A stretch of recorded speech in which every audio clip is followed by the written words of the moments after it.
Welcome everyone to the Autoimmune Hour. I'm Sharon Saylor from SharonSaylor.com and UnderstandingAutoimmune.com, where you can find all of our past episodes. We're over 425 episodes there at Understanding Autoimmune. And I've got my tea with me. I got to tell you a little story about it. I had some family go to Europe recently and they came back with 4 boxes of my very favorite tea. So I'll just sec. Still my favorite tea. So find your favorite beverage there and really just curl up. And I'm so excited because I had lost track of my friend Laura Jack. And recently we reconnected, and it's been so lovely to catch up with her. And we decided just to have a show because we haven't really talked about this topic too often. Laura Jack is the founder of the Compassion Code Academy, and she is a leading authority in the field of self-compassion and compassionate communication. With her unique expertise in reparenting and compassionate leadership, she empowers us to be self-compassionate and good positive self-talk to ourselves, because oftentimes I know at the height of sometimes in my flares, I don't always talk nice to myself. It's like, why now? Stop this kinds of things. So we're going to talk to Laura about how do we talk nice to ourselves, even if we're unhappy with the situation. So thanks for being back on the show, Laura. It's so nice to reconnect. Thank you so much for having me. I think that what you just pointed out is so key and so valid. And so I'm so glad that we're going to go there first. Yeah, absolutely. Mhm. Well, even if it's just, I'm thinking of when I started this journey, I was very sick. And so I'm not sure I even had time for self talk. It was all hands on deck recovery. But now, further down the line, years down the line, and I know so much more and I know how to stay healthier. And then I don't know whether I'll overstress myself or I'll cheat on what I'm not supposed to eat, whatever.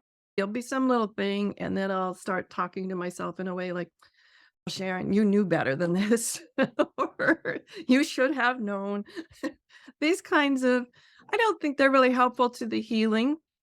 No, they're not. I think that you're right. I think that we have a tendency to be our biggest critic. And a lot of times, the voice that we have as adults are the voices that we had speaking to us as children, whether it's our parents or grandparents or other caregivers or teachers. We internalize those voices and they become our own voices. And that's why reparenting is such a huge part of the work that I do is we begin to talk to ourselves the way we wish that we had been spoken to as children.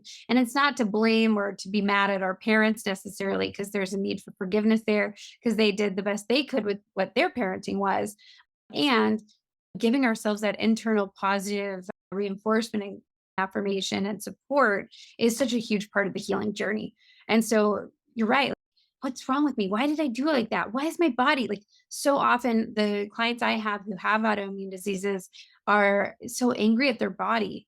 And one of the biggest things that I talk to them about is becoming allies with their body, becoming allies with this vessel that we get to live in as a human being, and really working to treat our body with kindness and love and respect, even when we don't really understand the signals and the communications it's trying to offer us. Right. So I could talk about this all day long. I'm super passionate about this topic. And so, yeah, just please tell me where you want us to go, because I want to be able to support the people here to the best of my ability with my particular expertise. Now, the topic of reparenting, let's define it a little more detail Mhm. because I'm like, I don't even know what kind of, I know I raised my kids, and there were Yeah. oftentimes during events, they're like, something would come out of my mouth and, oh, that sounded just like my teacher, my mom, my dad, my grandma, whatever it was. And I'd say, oh, stop that. So that was Right. very obvious to me. The Mhm. kind of moments where, oh, that happened to me as a kid, and I don't want that to happen to my kid. Right. It's breaking those patterns. So reparenting is basically, it refers to the process of consciously and intentionally providing ourself, each of us as individuals, with the care, support, and nurturing that may have been lacking in childhood or in earlier stages of life. It doesn't even have to be as a child, it could be teenage years with a boyfriend or a girlfriend or somebody who we liked, the way they treated us. So it involves cultivating this nurturing and compassionate inner voice and addressing unmet needs, healing emotional wounds, and developing a healthier pattern of self care and self compassion. So, to me, that's what reparenting means in the context of compassion and the work that I do. It's really about giving ourselves a chance to learn these strategies of how do we address our unmet needs? How do we create a nurturing, compassionate inner voice? How do we heal these deep emotional wounds that we carry? And that's really where my passion lies because, yeah, you notice yourself like yelling at your kid and then being like, damn it, that was something my mom did or my dad said to me. And, or me being like, God, what's wrong with you, Laura? And then I'm like, that's not nice. Like, I would never let somebody else talk to me like that. And so, why am I talking to myself like that? And I'll even say, when my husband is like beating himself up, for example, I'll be like, hey, stop being mean to my husband. So, like, trying to find a way to help him break that pattern of his own self critical, even external dialogue that he only shows to me. Right. And so, it's really about, to me, it's breaking old patterns and healing and creating a healing, nurturing environment for ourselves to live in, even inside of our own heads. Okay. So the one thing that was going through my head, because I agree with all of that, and I want to say yes, and very easy for me to see when it comes out of my mouth and what it does to someone else. So, oh, that would be just like my parents said. But I vowed when I was 6 never to Right. say that. So, very easy to see in a loved one, even though I wasn't in their childhood, but very easy to say, "Hey, stop being Don't mean." be mean, my husband. I'm not always aware of what I'm saying in there. Is Yeah. that not just me? Because sometimes Right. it'll be fleeting, or maybe it's just a couple of swear words. It's not the whole sentence, but somehow the subconscious fills in the rest of the sentence. Right. Yeah. No, you're totally right. Like, how do we pause and give ourselves the space to even hear the internal dialogue? Exactly. I'm not always aware that I'm not being nice in those moments to myself. I may not put it in those terms. More oftentimes it's frustration. Is that one of my warning signs? Like if you're frustrated, maybe you're not talking nice to yourself? Especially if you're frustrated with something that you did. I notice it when I feel shame. If I'm feeling shame, like I give you an easy example. I took my kids to school and I was late and they closed the gate to the school. So you have to go, it's like the shame gate. It's a different kind of walk of shame, right? Because now I'm walking your walk of shame when you're in your 20s is like going home with your makeup on and then a dress, like walking on the street. The walk of shame in your 30s and 40s is walking your kids in late to school and having to use the beep gate on the side and walk them in instead of driving them up to the school. And so I felt myself feeling this major sense of shame and being like, oh my God, what's wrong with you? Why can't you get the kids to school in time? What is this saying about your dedication and commitment to your children? Like all these shame thoughts came flooding in. So like anytime I feel like embarrassed or shame, I'm like, ooh, I'm definitely like beating myself up here. Or say that I didn't do well on something or like somebody gets mad at me, then I'm shaming and blaming myself for that instead of self-compassion, which is, oh, I made a mistake. I'm so sorry. To me, feelings are information to let us know when we're beating ourselves up, right? So it's like, okay, so it's like taking a breath, slowing down, noticing particularly like the shame feelings, like embarrassed, shameful. I can't believe I did that. I should have gone to the gym today. Shoulds are really helpful clues. I should have called her. I should have gone to the gym. I should have done this. I should have done this. I should have not eaten that. All that's judgment. Shoulds are just a heaping judgment pie, right? Like it's just a judgment pie that you're putting on yourself. And so when that happens, we can take that breath.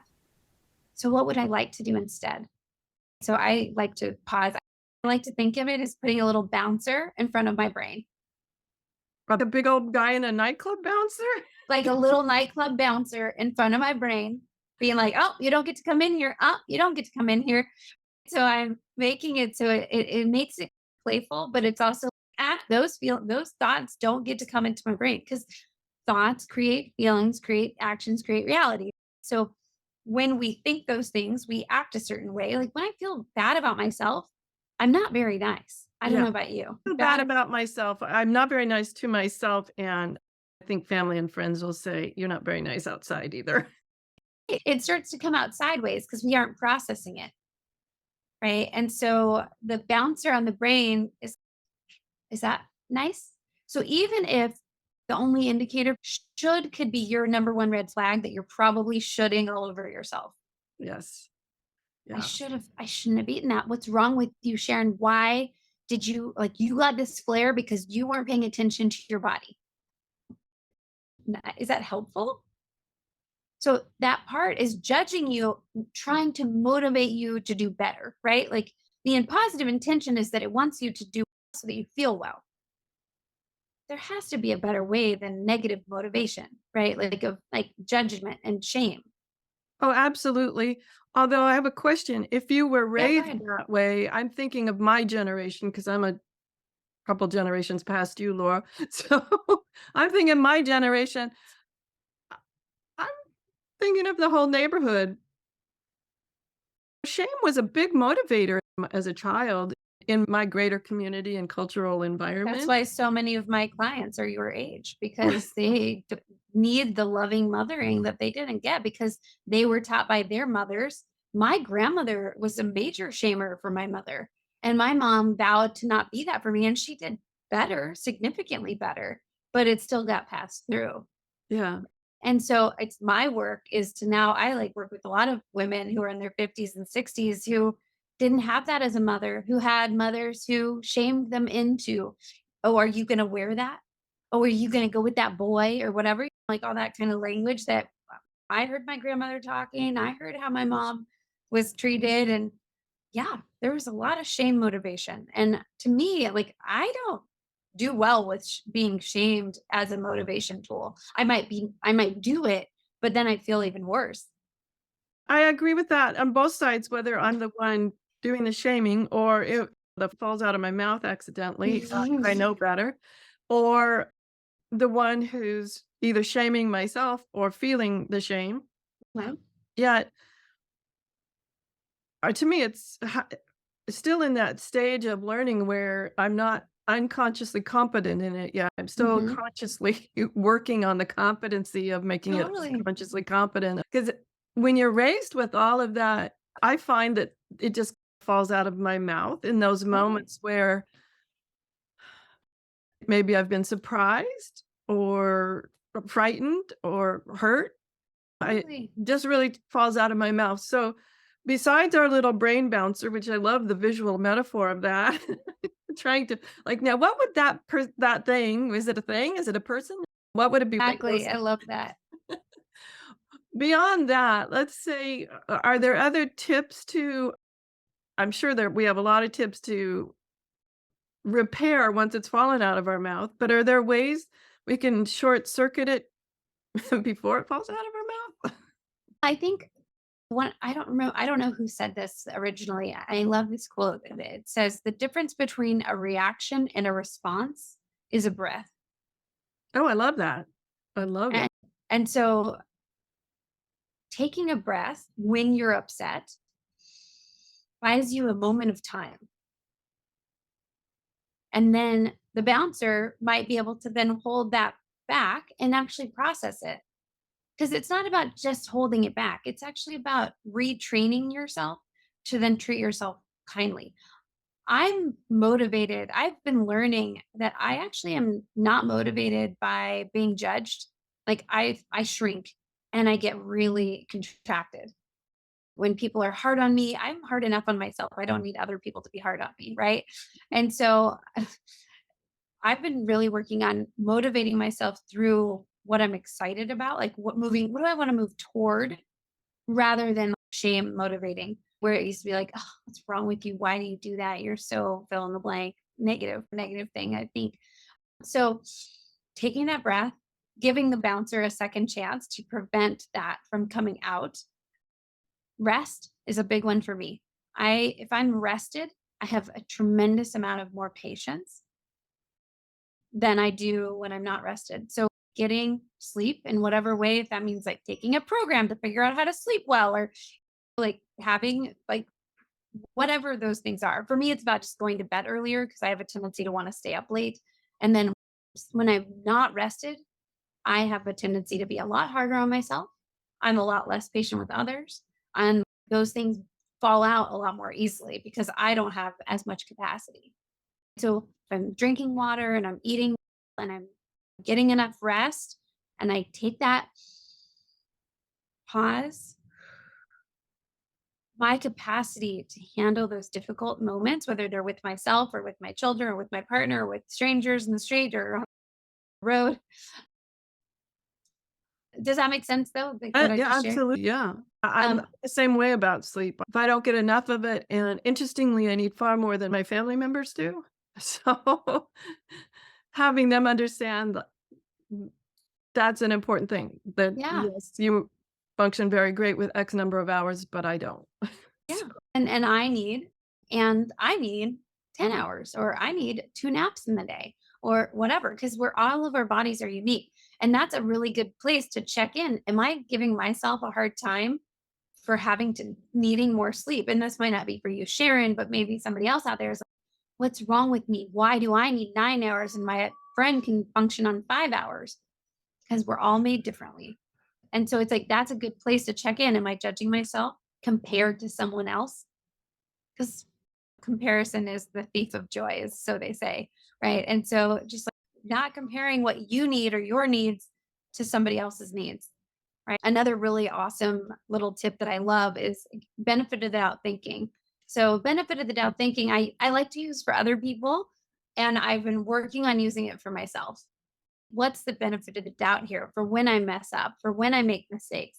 And the benefit of the doubt is like, gosh, I really am like, I have a lot of weight I'm carrying right now. I'm really worried about this. No wonder it came out. So, what is the benefit of the doubt that I can give myself because I give other people the benefit of the doubt so easily. I am constantly being like, oh, they're probably fill in the blank story that I made up about them. And so, if you struggle with benefit of the doubt for others, practice. That's a great one. It's like my husband's so funny when we're driving along and somebody cuts him off. He's like, "Oh, that guy must have to poop." Because immediately, one, it makes it hilarious. And two, then you're like, get there, get wherever you're going. Because we all have had the moments where we needed to go to the bathroom and we're stuck in traffic, right? And so if we like put it in that frame, then all of a sudden the guy who's mad in this big truck and giving you an angry face, you're like, I would be mad too if I had to poop. Like it just makes it so light and it's like a lighthearted benefit of the doubt thinking that can like diffuse road rage in an instant. But really like then starting to give myself that same level of kindness and compassion that I so generously offer to everybody else. That is a great one. So it's like, huh, what's going I wasn't very patient with my kids today. I wonder what's going on with me. And like, checking in and not being like, what's wrong with me? I wonder what's going on here. The tone is so different. It's so tender and gentle. So that's a big one that I work on for myself. And Sharon, I just want to say to you that being consciously like moving unconscious competence is like the last bit, right? I think we live in conscious competency in this area of self compassion for most of our journey. Being kind to ourselves is probably one of the most difficult things to do. So if you have to be consciously competent about it, meaning like you have to think about it every time, that's normal.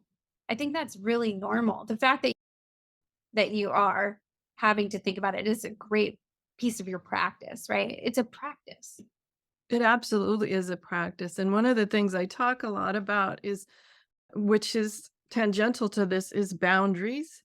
And often people can train themselves and get pretty good at setting boundaries between themselves and other, Mhm. whether it's community members or closer in family members.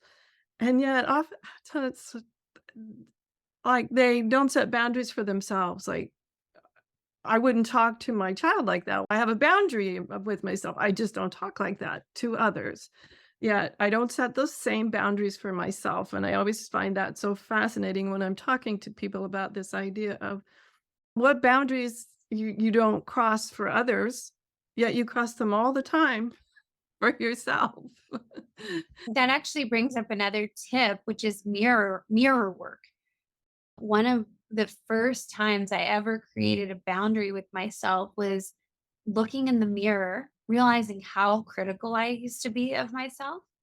And instead, every time I caught myself being like, ugh, like the faces that we make when we look in the mirror, which is terrible, where we're like, oh God, just so mean.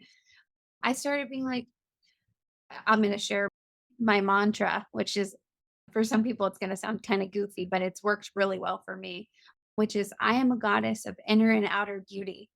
And so every time I looked in the mirror and started to like make that ugly face that I made when I was judging myself, I'd be like, toss that out. The bouncer got his way. He was like, nope, you can't come in here. And then I replaced it with, I am a goddess of inner and outer beauty.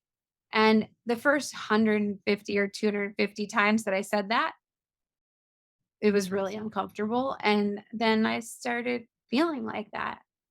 And it really changed my life. And when I found out I was having a daughter, I decided like that I wasn't ever even going to have those thoughts inside of my head because I know kids can read our minds. They definitely pick up on all the stuff. And so I was like, I'm not going to even think poorly about myself because I never want my daughter to think that way about herself. So that was a huge motivator for me. And that's been a beautiful journey for me over the last 9.5 years. Oh, absolutely. I think my kids have been a huge motivator for me, and this was years ago. I hadn't even thought about it. But we were talking about the faces we make. I remember they were teen years, so there was a little different dynamic in the relationship, but I remember them so my older one saying to my younger one time when we were traveling, "Oh, mom's making that face, let's get scarce." So, I had apparently I did something with my eyebrow and my eyeballs. They both knew that when that was happening, something was going on that they'd rather not be around for. So I found that kind of fascinating, and I think about that a lot because I wasn't consciously aware of that. So picking up on those cues that other people give you from the outside and then internalizing them in a way, well, okay, what was that about? What did that mean? And what part of me is doing that? And why? I found that was a fascinating exploration. Yeah, for sure. Taking that external feedback and not taking it personally other than to say, "That was interesting. What's that about? And what's my own work behind why I would be," I'll put in air quotes, "triggered," to the point where people close to me would go, "Oh, whenever we see that." We're out of here. Exactly.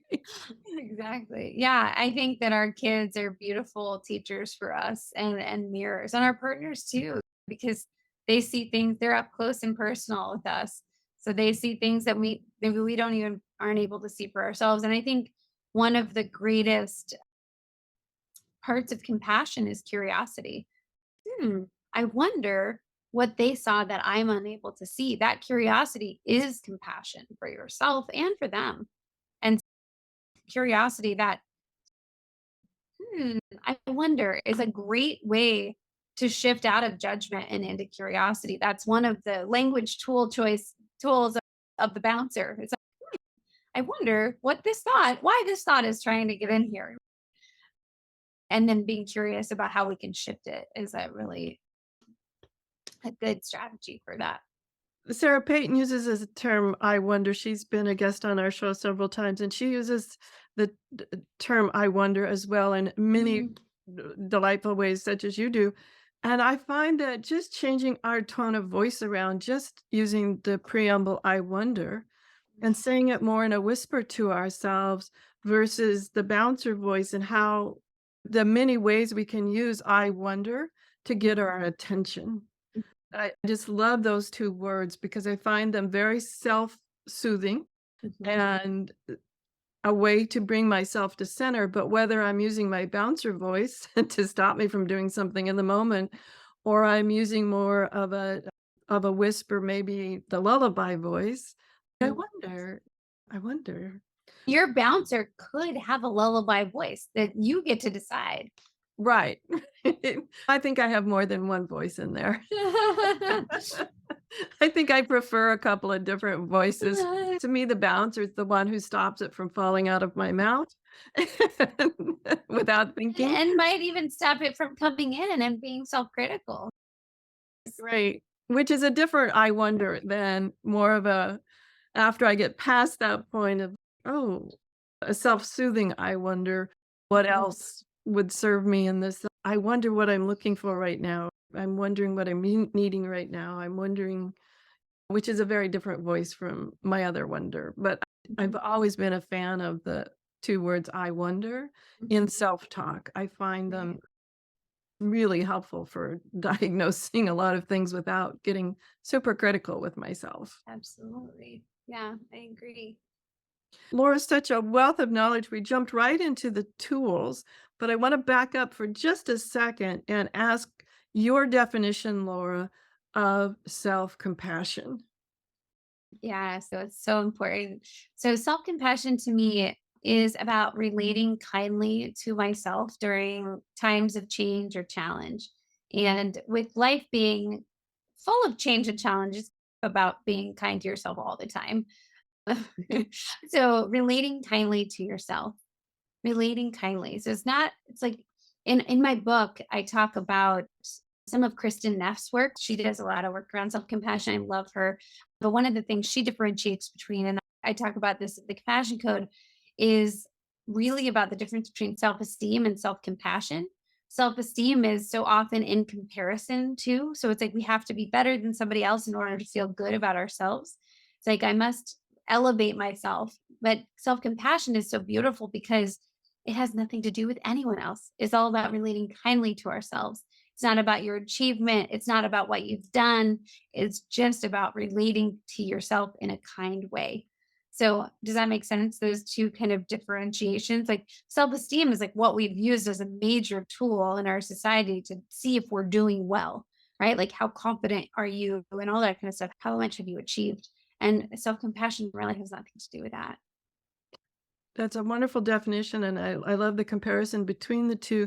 And it got me to thinking about in my since 2015, since I started the Autoimmune Hour and all the shows I've done and people I've met, one of the things that I have found, which is interesting, this is the science of sharing, guys. Okay, this is not. I'm just saying this is something that I've put in the isn't that interesting file in my brain that the majority of people I meet that have on the autoimmune spectrum are very empathetic and are very quick to give big parts of themselves emotionally, spiritually, all of that to other people. And yet it's very difficult for them to give that same amount of love and what I see outwardly expressed inwardly. Now, like I said, this is a science of sharing, but I've just found it fascinating that a lot of people that I would say are more empathic than others that I meet oftentimes have health challenges. I don't think that's probably just a coincidence. I have to agree. I really do feel like there's a huge correlation with autoimmune and being a highly empathetic person because it's almost as if we take on the weight of the world and it it's almost crushing us. And uh, if you're open to it, I'd love to share some of the ways that I've stayed really healthy as a healer myself, both as a massage therapist, as a coach, as a consultant, working with people of all kinds with all kinds of challenges. I was a trainer for the Grief Recovery Institute for over a decade and have worked with over 1,000 grievers, much less like trained over 1,000 people in the grief recovery method. And so I've been around grief and loss a lot. And I asked myself this not even a year ago. I was like, how have I stayed so well when so many of my colleagues and counterparts are struggling so much with their own personal health? And the answer is there's some woo to it, right? But I I'm a Taurus as my sign. My sun sign is Taurus. Taurus is all about pleasure, right? It's all about earthly pleasure and not, it doesn't have to be sexual pleasure. It's like pleasure of any kind, our senses, right? Being sensorial, right? Like water, sound, movement, right? All the ways in which we are very human are things that I love. Even beautiful things. Like I wear lots of rings and I have like pretty earrings and I'm always wearing cool stuff. I love to adorn myself with beautiful things, even if it doesn't have to be expensive. It's just about feeling beautiful and seeing beauty. I love nature. If you could see on the other side of my screen, I have these big oak trees in my front yard that I can see and they're so beautiful. So it's so much green. I love to be in water. So, like, for me, the key element of healing ourselves, whether we have an autoimmune disease or any other emotional or mental health challenge, is through pleasure, play, and personal expression. So those are the three key elements to me for being in homeostasis as a person who is highly empathetic, not just having boundaries. Those are important, of course. And what do I fill myself up with? Not only do I block things out, that's the boundary, right? I need to not take on other people's stuff, right? And I can get to that in just a minute. First, though, I want to talk about play. How do we play? How do we reconnect with our childlike joy and wonder? Right. And it goes back to that curiosity, right? How do I play more? Life can get really hard, right? Especially when you're not feeling well. So play might look different when you're not feeling well than when you are little, like little kid. How do I bring some play back into my life? That can be as simple as maybe you want to learn how to crochet, or maybe that's playful for you. Maybe it's like sitting on the floor with your grandkid or with your child and not having your phone next to you. It can be really simple stuff. It doesn't have to be complicated. Play, like for me, it's like being silly sometimes, right? Like allowing myself to have fun. For me, it's cooking with my grandkids. We don't Yes, have to we might have a base recipe, but they'll say, "Can we add M&Ms?" And I'm like, "I don't know, let's find out." let's try And it. sometimes we have to admit, "Yeah, that wasn't such a good idea." But we won't know unless we try. Exactly, and since then, we've developed our own little recipe books where we Oh, awesome.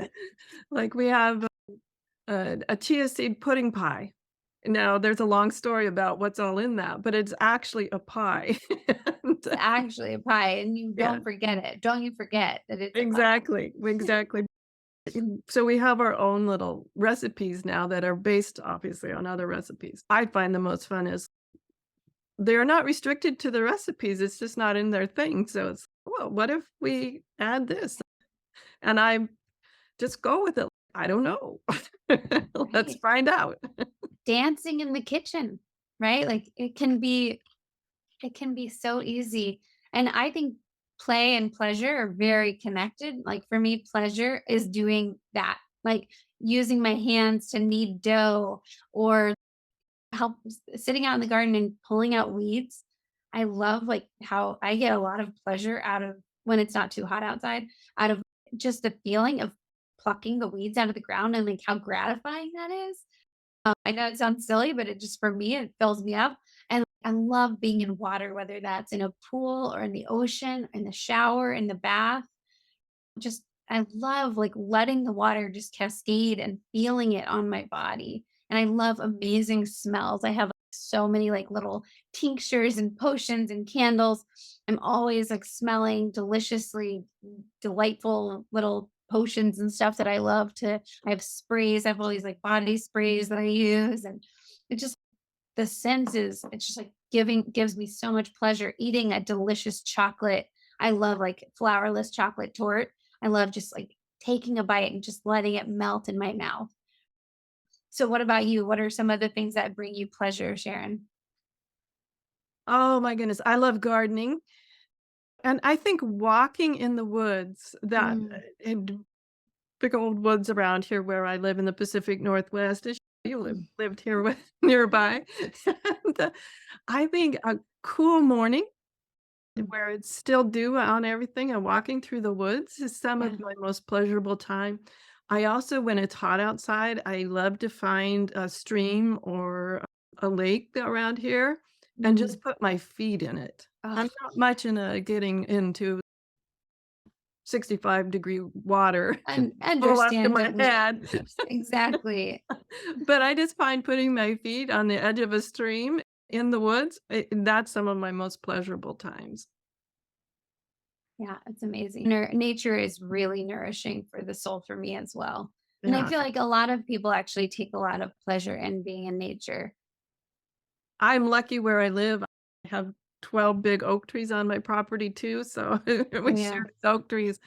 And there's just something wonderful about having these great big grand trees shading your yard and your house and all of that. It's wonderful.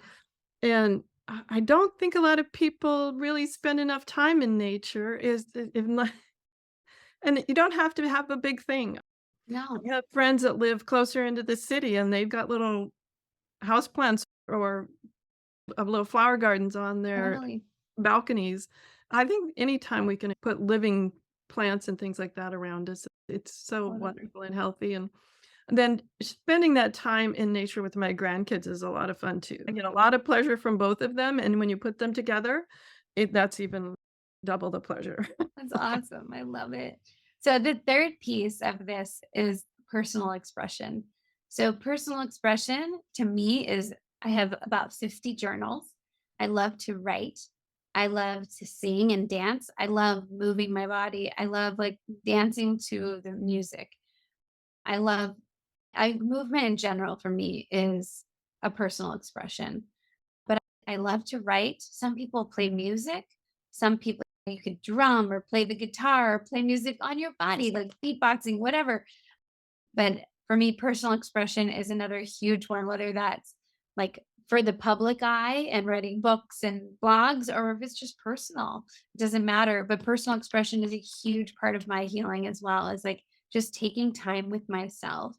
Personal expression can also be spirituality, right? Your connection with something bigger than yourself, which could be nature, but could be like God or whatever people's own version of that is, right? So I think those are the three things, the three main elements that have kept me healthy in spite of all the pain and heartache.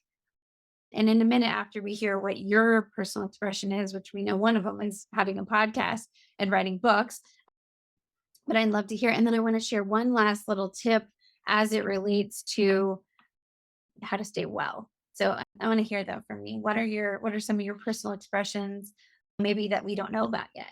Okay. Yeah, as you said, obviously the podcast, and this definitely is a labor of love because it's not related to my career. It's becoming a career now, which the original intention was finding out more about autoimmune. And as I learned, I was like, wow, that took a while to learn. I'm going to share it with others. So maybe it's an easy way for other people to learn what I'm doing all this research on. And a lot of my friends, they call it an irrational passion because it can take up several days of my week, which I'll say sometimes cut into the thing that pays the bills. But it's true. I do love this. I do love expressing this way as well as writing. I do a lot of writing. I do a lot of journaling, and that I don't share. That's personal journaling. And I find that very helpful too. And sometimes when I might start getting down on myself, I go back to the journals and I am able to see maybe I've been there before and this is what I did to get out of it. Sometimes it's my own Yeah. little visual memory of things. During the pandemic, I moved. I don't recommend that, by the way, moving in a pandemic. But I did too. during the pandemic, I moved. And one of the things I came across, I put it aside years ago. I put aside my drawing and my paintings. And as I was moving, I came across several folders of these works. And it was interesting that showing my grown kids, like, wow, mom, you drew that? Yes, honey, at one time I did. Art is such a beautiful personal expression. Have it, even if it's coloring in a coloring book. Exactly. It's Yeah, it so that's makes Therapeutic. Yeah, that's my personal expression now is I love to draw. That's so awesome. I love learning that about you. Thanks for sharing. I haven't ever shared that on the show before. Oh, she draws too. Yeah, you're gonna have to show us some of your artwork. Some of my artwork is rather irreverent. I came across one which actually my kids wanted me to hang. It's so funny. A magician's hat that's fallen. It seems interesting interpreting that, like from my perspective, like there's some lost magic there. There Like could be. There the could hat's falling and it's killing the bunny inside. And It didn't kill the bunny, it's just flattened. Totally different. You know how Wile E. Coyote always gets back up?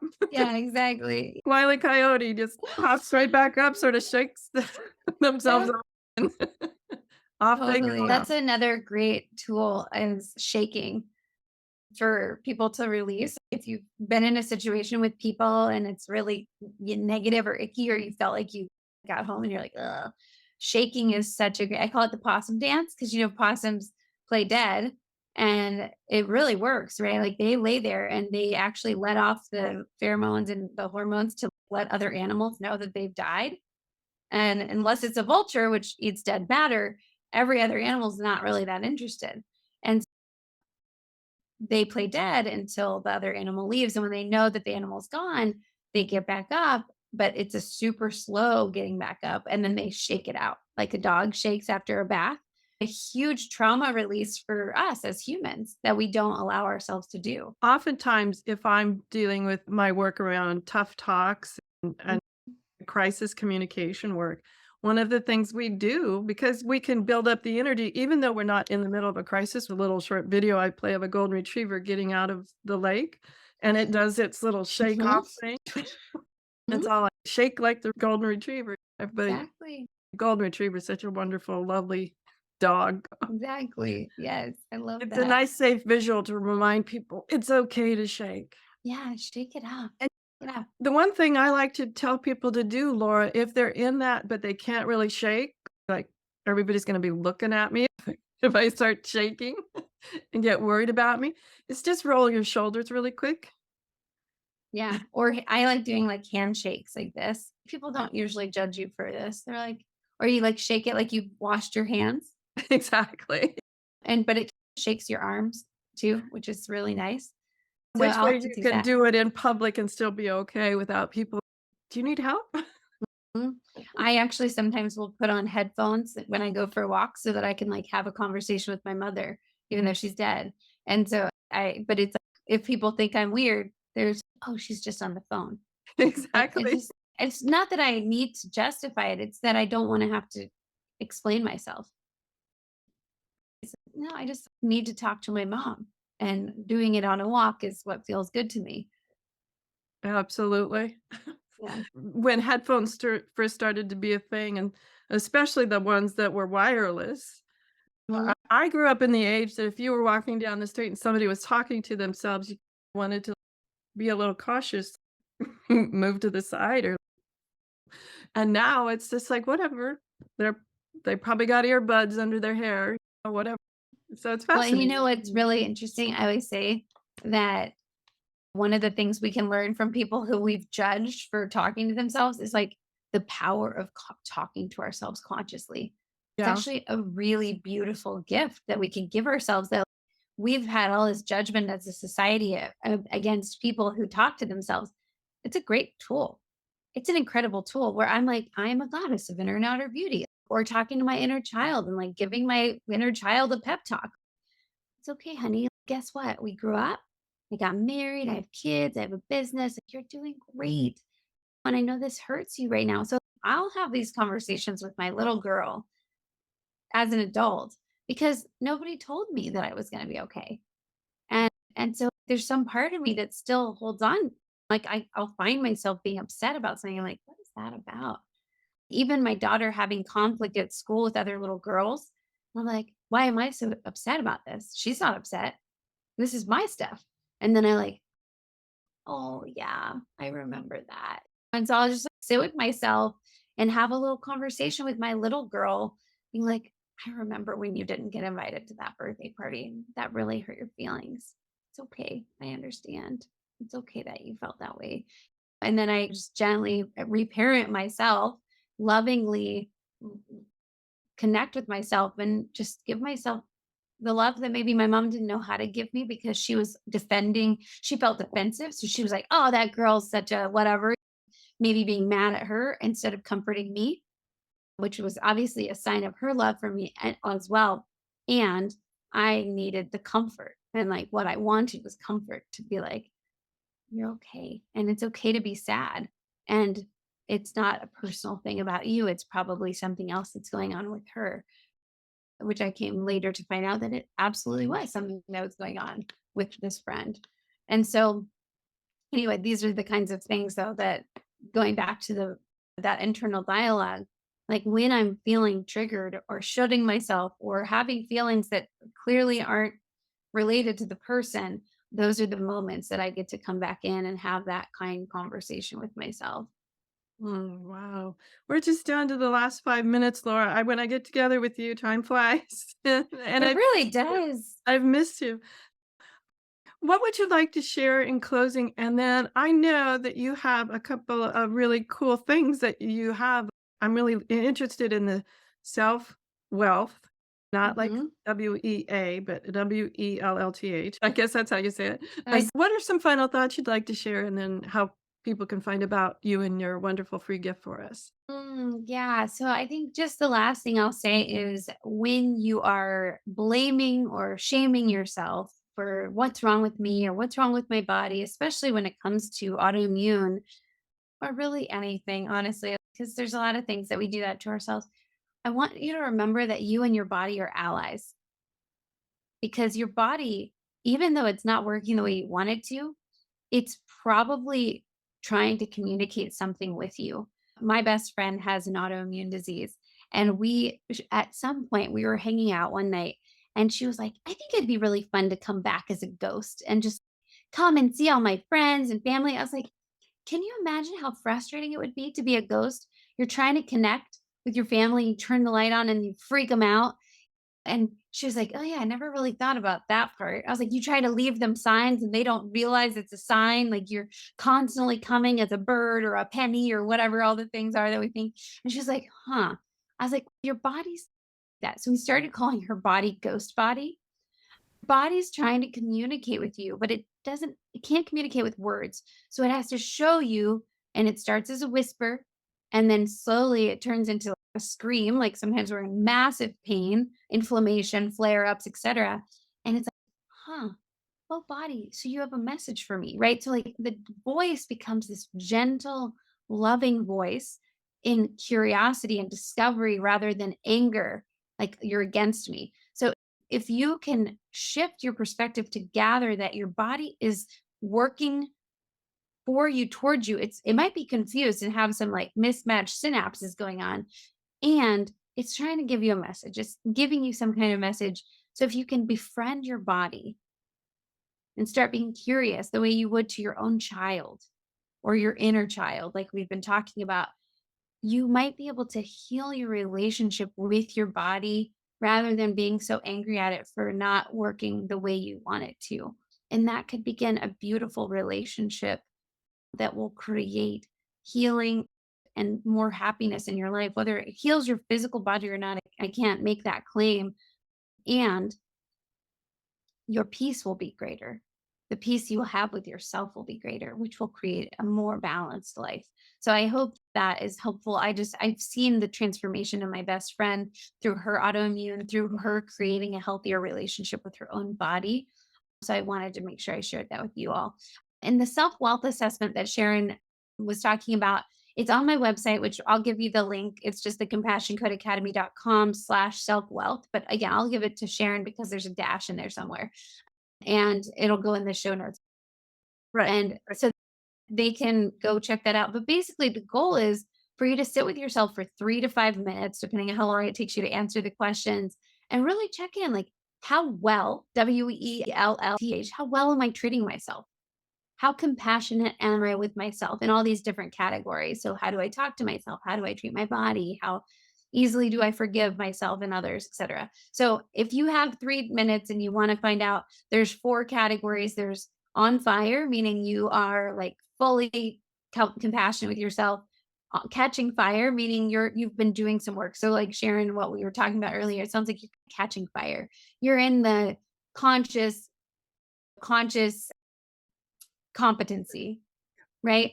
And then there's the kindling, which means that the kindling's all there. We just gotta low on that fire, right? And then the final one is ember. And that means, again, there's still a glow. There's something in there, but we might just need a little bit more nurturing for that ember to be able to catch fire and become the full flame. So I would encourage you to check that out and just check in with yourself. It's a great personal reflection tool. So that's what I got. Fantastic. Thank you. And Laura, before you go, tell us about the academy. What is it? And you mentioned compassioncodeacademy.com. So the Academy is a leadership and communication training, essentially for service-driven leaders who have a tendency to give it all away. They're really great for everybody else, that at the end of the day, they're burnt out, frustrated, spread thin, recovering, or still in the people-pleasing perfectionism part of life, right? Where it's like very self-critical, but that's coming out, and it's not serving them in their leadership style, in their relationships with their personal, like family and friends.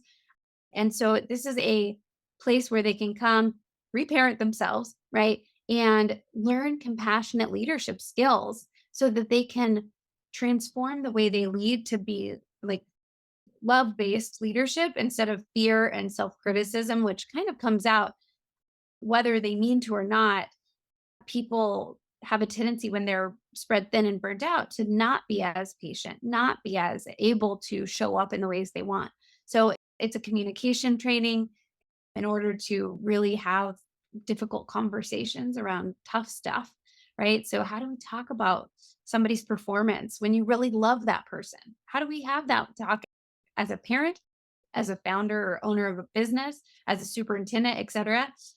And then ultimately, how do we lead then with compassion? So, how do we love ourselves? How do we communicate kindly with each other? And then, how do we lead? It's a 12-week online intensive training, but it is something that I love witnessing people go through. So, thanks for asking. Oh, absolutely, my dear. So everyone, that's Laura Jack. Her website is compassioncodeacademy.com. You can go over there and learn more about her and check out all of her courses and her book, The Compassion Code. It's a fabulous book. And everyone, have a great week, whatever your adventures. And if you're watching this on YouTube, please subscribe. We're trying to build our impact on video. And thank you for being a member of our podcast community. Love you all and see you next week. Thank you. Enjoy. The information provided on the Autoimmune Hour, Understanding Autoimmune, and Life Interrupted Radio, including the websites understandingautoimmune.com and lifeinterruptedradio.com, plus social media, is for educational purposes only. What you read, hear, and see on the Autoimmune Hour, Understanding Autoimmune, and Life Interrupted Radio, and its websites, and other media outlets is based on experience only. The information should never be used for any legal, diagnostic, or treatment purposes.